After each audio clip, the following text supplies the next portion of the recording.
welcome back again for another day of my beside the porch journey. Getting cold out. Don't want to sit out there too awful much, but either way, today, day 111, we're going to read 2 Samuel chapter 12 and 13. 2 Samuel chapter 12 and 13. Let's get started. And it's more comfortable right here. This big old chair. And the Lord sent Nathan unto David, and he came unto him and said unto him, There were two men in one city, the one rich and the other poor. The rich man had exceeding many flocks and herds, but the poor man had nothing, save one little ewe lamb, which he had bought and nourished up, and it grew up together with him and with his children. It did eat of his own meat, and drank of his own cup, and lay in his bosom, and it was unto him as a daughter. And there came a traveler unto a rich man, and he spared to take of his own flock and of his own herd, to dress for the wayfaring man that was come unto him, but took the poor man's lamb, and dressed it for the man that was come to him. And David's anger was greatly kindled against the man. And he said to Nathan, As the Lord liveth, the man hath done this thing, shall surely die, and he shall restore the lamb fourfold, because he did this thing, and because he had no pity. And Nathan said to David, Thou art the man. Thus saith the Lord God of Israel, I anointed thee king over Israel, and I delivered thee out of the hand of Saul. And I gave thee thy master's house and the master's wives into thy bosom, and gave thee the house of Israel and of Judah. And if that had been too little, I would moreover have given unto thee such and such things. Wherefore hast thou despised the commandment of the Lord, to do this evil in his sight? Hast thou killed Uriah and the Hittite with the sword, and hast taken his wife to be the wife, and hast slain him with the sword of the children of Ammon? Now therefore the sword shall never depart from thine house, because thou hast despised me, and hast taken the wife of Uriah the Hittite to be thy wife. Thus saith the Lord, Behold, I will rise up evil against thee out of thine own house, and I will take thy wives before thine eyes, and give them unto thy neighbor, and he shall lie with the wives in the sight of the sun. For thou didst it secretly, but I will do this thing before all Israel and before the sun. And David said unto Nathan, I have sinned against the Lord. And Nathan said unto David, The Lord also hath put away thy sin, thou shalt not die. Howbeit, because by this deed thou hast given great occasion to the enemies of the Lord to blaspheme, the child also that is born unto thee shall surely die. And Nathan departed unto his house, and the Lord struck the child that Uriah's wife bare unto David, and it was very sick. David therefore besought God for the child, and David fasted and went up in, and lay all night upon the earth. And the elders of his house arose and went to him to raise him up from the earth, but he would not, neither did he eat bread with them. And it came to pass on the seventh day that the child died. And the servants of David feared to tell him that the child was dead, for they said, Behold, while the child was yet alive, we spake unto him, and he would not hearken unto our voice. How will he then vex himself, if we tell him that the child is dead? But when David saw that his servants whispered, David perceived that the child was dead. Therefore David said unto his servants, Is the child dead? And they said, He is dead. Then David arose from the earth, and washed and anointed himself, and changed his apparel, and came into the house of the Lord, and worshipped. Then he came to his own house, and when he required, they set bread before him, and he did eat. Then said his servants unto him, What thing is this that thou hast done, that thou didst fast and weep for the child while it was alive? But when the child was dead, thou didst rise and eat bread. And he said, While the child was yet alive, I fasted and wept, for I said, Who can I tell whether God will be gracious to me, that the child may live? But now he is dead, wherefore should I fast? Can I bring him back again? Shall I go to him? But he shall not return to me. And David comforted Bathsheba his wife, and went in unto her, and lay with her. And she bare a son, and he called his name Solomon, and the Lord loved him. And he sent by the hand of Nathan the prophet, and he called his name Jedidiah, because of the Lord. And Jacob fought against Rabbah of the children of Ammon, and took the royal city. And Joab sent messengers to David, and said, I have fought against Rabbah, and had taken the city of waters. Now therefore gather the rest of the people together, encamp against the city, and take it, lest I take the city, and it be called after my name. And David gathered all the people together, and went to Rabbah, and fought against it, and took it.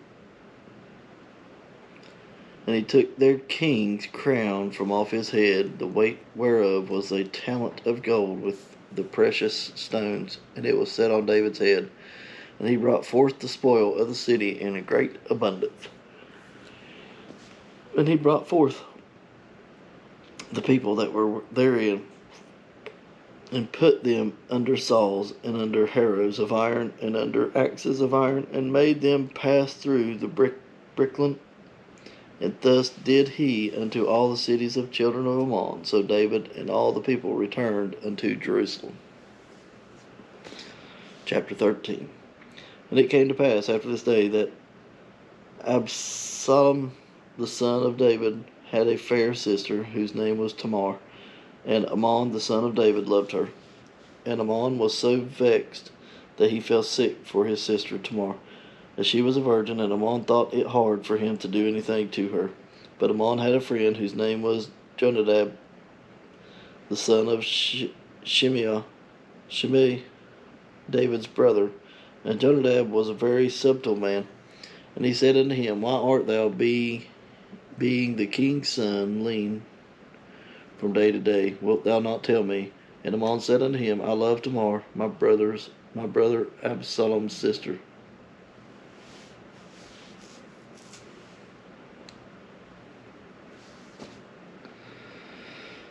And Jonadab said unto him, Lay thee down on the bed, and make thyself sick. And when thy father cometh to see thee, say unto him, I pray thee, let my sister Tamar come and give me meat, and dress the meat in my sight, that I may see it and eat it at her hand.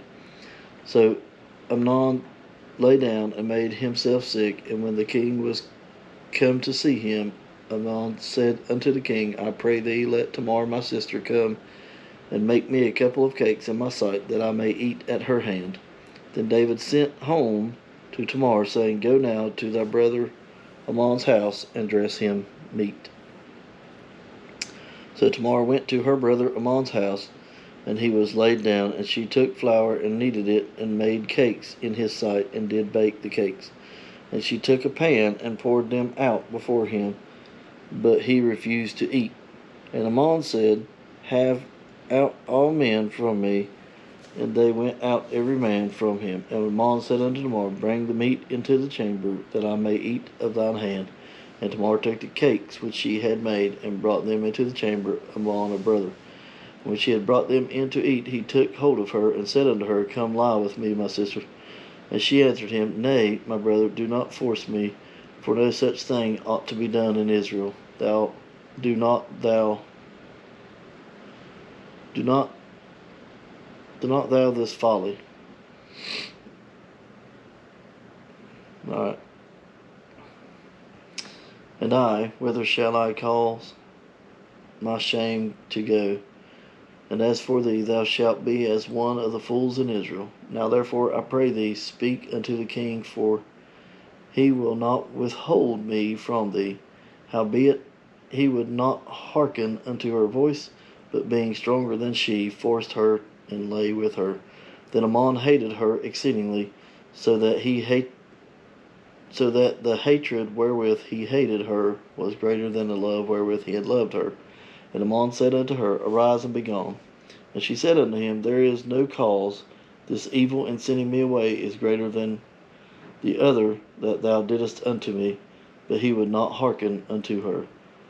Then he called his servants that ministered unto him, and said, Put now this woman out from me, and bolt the door after her. And she had a garment of divers colors upon her, forthwith such robes were the king's daughters, that were virgins' apparel. Then his servants brought her out, and bolted the door after her. And Tamar put ashes on her head, and rent her garments of divers colors that was on her, and laid her hand on her head, and went on crying. And Absalom her brother said unto her, Hath Ammon thy brother been with thee? Behold now thy peace, my sister. He is thy brother. Regard not this thing. So Tamar remained desolate in her brother Absalom's house. But when King David heard of all these things, he was very wroth. And Absalom spake unto his brother Ammon neither good nor bad. For Absalom hated Ammon, because he had forced his sister Tamar. And it came to pass after 2 full years that Absalom had sheep shearers in Baalazer, which is beside Ephraim, and Absalom invited all the king's sons. And Absalom came to the king and said, Behold now, thy servant hath sheep shearers. Let the king, I beseech thee, and his servants go with thy servant. And the king said unto Absalom, Nay, my son, let us not all now go, lest we be chargeable unto thee. And he pressed him. Howbeit he would not go, but blessed him. Then said Absalom, If not, I pray thee, let my brother Ammon go with us. And the king said unto him, Why should he go with thee? But Absalom pressed him, that he let Ammon and all the king's sons go with him. Now Absalom had commanded his servants, saying, Mark ye now, when Ammon's heart is merry with wine, when I say unto you, Smite Ammon, then kill him. Fear not, have not I commanded you? Be courageous, and be valiant.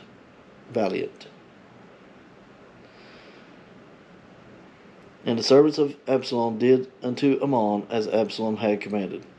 Then all the king's sons arose, and every man gat him up on his mule, and fled. And it came to pass, while they were in the way, that tidings came to David, saying, Absalom hath slain all the king's sons. There is not one of them left. Then the king arose, and tare his garments, and lay on the earth, and all his servants stood by with their cloths rent. And Jonadab the son of Shehemus, David's brother, answered and said, Let not my lord suppose that they have slain all the young men of the king's sons, for Ammon is only dead. For by appointment of Absalom this hath been determined from the day that he forced his sister Tamar. Now therefore let not my lord the king take the thing to his heart, to think that all his king's sons are dead, for Ammon is only dead. But Absalom fled, and the young man that kept the watch lifted up his eyes, and looked, and behold, there came much people by the way of the hillside behind him. And Jonadab said unto the king, Behold, the king's sons come, as thy servant said, so it is. And it came to pass, as soon as he had made an end of speaking, that, behold, the king's sons came and lifted up their voice and wept. And the king also, and all his servants wept, but very sore. But Absalom fled, and went to Ptolemy, the son of Ammihud, king of Geshur, and David mourned for his son every day. So Absalom fled and went to Geshur and was there 3 years. And the soul of King David longed to go forth to Absalom, for he was comforted concerning Ammon, seeing he was dead.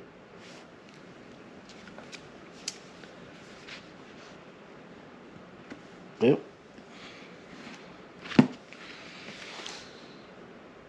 Yep. Interesting. All right. Well, thanks for joining me on my day 111. Don't forget to tell someone about Jesus. And hey, if you know someone, uh, obviously, if you know someone that needs some help, uh, send them this way. Maybe these words can help them. Yeah, appreciate everybody's support, and I'll see you tomorrow.